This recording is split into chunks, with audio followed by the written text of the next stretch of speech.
Dahlia ফুল বললেই কিন্তু একটা পার্পল কালারটাই মাথায় আসে, মানে আমার তো আসে।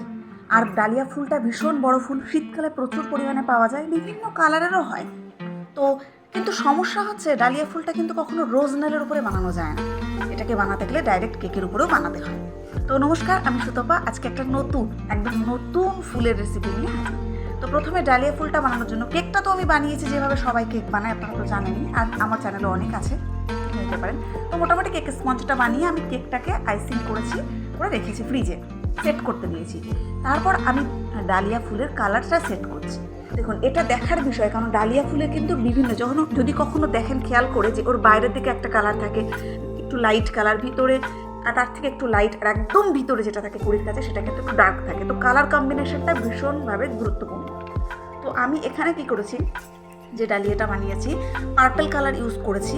তো পার্পল কালারের ক্ষেত্রে আর সাইডে একটু অরেঞ্জ বর্ডার দিয়েছি। তো সেক্ষেত্রে আমি প্রথমে কি করেছি, অরেঞ্জ রোজ নেল R11 নজেলটা নিয়েছি। নজেলের ভিতরে আপনারা দেখলেন কিভাবে আমি অরেঞ্জটাকে জাস্ট এক বরাবর, ওখানে আপনি চাইলে কালার যদি অরেঞ্জ ক্রিম না পারেন, অরেঞ্জ কালার দিলেও হবে, এক ড্রপ দিলাম। এটা আমি একটা, যে পার্পল কালারটা ইউজ করলাম তাতে 2 থেকে 3 ড্রপ আমি পার্পল কালার ইউজ করেছি। এবার কি করব, এই যে কালারটা আমি ইউজ করলাম এটা একদম বাইরে হবে, আর বাইরের পাপড়ির ভেতরের কিছু পাপড়িগুলো যেগুলো একটু লাইট কালার হবে, তাই জন্য পরে আমি 1 ড্রপ হোয়াইট ক্রিমের মধ্যে 1 ড্রপ পার্পল নিয়ে পরে ওটা ইউজ করলাম। মানে অ্যাকচুয়ালি এখানে 3টে কালার ইউজ করবো। এবার এখন যেটা দেবো সেটা ভীষণ ডার্ক পার্পল, কারণ কোনো ফুলের একদম ভিতরে কিন্তু ডার্ক পার্পল হয়। তো সেটাকেও আমি একটা স্মল সানফ্লাওয়ার নজলের মধ্যে নিয়ে নিয়েছি। ওটা আমি আর অ্যাকচুয়ালি ক্যামেরাটা অন করতে ভুলে গেছিলাম, দেখানো হয়নি। আর আমি নিয়েছি গ্রিন কালার। এখানে বাইরে আমি একটা গ্রাস নজল ইউজ করেছি, একদম স্মল গ্রাস নজল বড় পাওয়া যায়, স্মল পাওয়া যায়, স্মলটা ইউজ করেছি।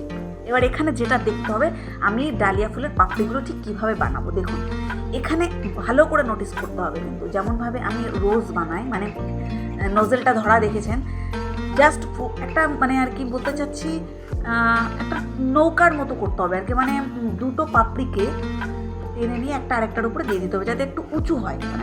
আমি বোঝাতে পারছি না সম্ভবত, এই যেভাবে আমি দেখাচ্ছি ডালিয়ার পাপড়িগুলো যেমন হয় আর কি, একটু দুপাশটা উঁচু হবে আর কি, একটু উঁচু হলেই দেখতে ভালো লাগবে পাপড়িগুলো, ঠিক আছে? এইভাবেই করতে হবে। এবার এটা আমি এখন ধীরে ধীরে করছি যাতে আপনারা দেখতে পান। আর এই যে অরেঞ্জ কালারটা বর্ডারে দেওয়ার জন্য একটা অরেঞ্জ শেড আসছে। এখন চাইলে যদি মনে হয় যে আমার কাছে অরেঞ্জ ক্রিম নেই বা আমি ক্রিমের সাথে ইউজ করতে পারছি না, তাহলে না ওই যে বরাবর আমি অরেঞ্জ কালারটা ইউজ করেছি ক্রিম দিয়ে, সেই বরাবর অরেঞ্জ 2-3 ড্রপ দিয়ে, ওই ঠিক একদম সোজাসুজি অরেঞ্জ ড্রপ দিলে ঠিক এরকম শেড আসবে। আর না চাইলে দেওয়ার দরকার নেই। এবার আমি কালার কম্বিনেশনটা দেখাচ্ছি। দেখুন, প্রথমে হালকা একটা পার্পল কালার, এটা হালকার থেকেও একটু ডার্ক, প্রচণ্ড ডার্ক নয়। এরপরে এই যে এখন যে কালারটা বেরোচ্ছে এটা কিন্তু লাইট। সবসময় ডালিয়া ফুলের ক্ষেত্রে যেটা হয়, কালার পাপড়ির মধ্যেই কালার কম্বিনেশন থাকে অনেকগুলো। প্রথমে আপনারা দেখতে পাচ্ছেন, আমি এখানে দেখাচ্ছি, একটা যে বাইরের একটা কালার একরকম, ভিতরে একরকম। এবারে যে গ্রাস নজেল দিয়ে জাস্ট আমি ভিতরে একটা ছোটো ছোটো যে এগুলো থাকে পাপড়ির মতন, একদম ছোটো ছোটো রেণুর মতো থাকে, সেগুলোকে বানিয়ে নিয়েছি। এবার যেটা এই যে নজলটা ইউজ করছি এটা কিন্তু sunflower nozzle, small sunflower nozzle.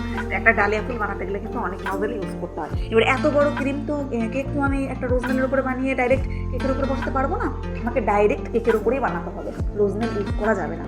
তো আমি এতদিন সময় পাইনি, এখন পেয়েছি, বানিয়েছি। আপনারা একবার বানাবেন, আর কেমন লাগলো কিন্তু ভিডিওটি কমেন্ট করে জানাবেন, লাইক করতে ভুলবেন না।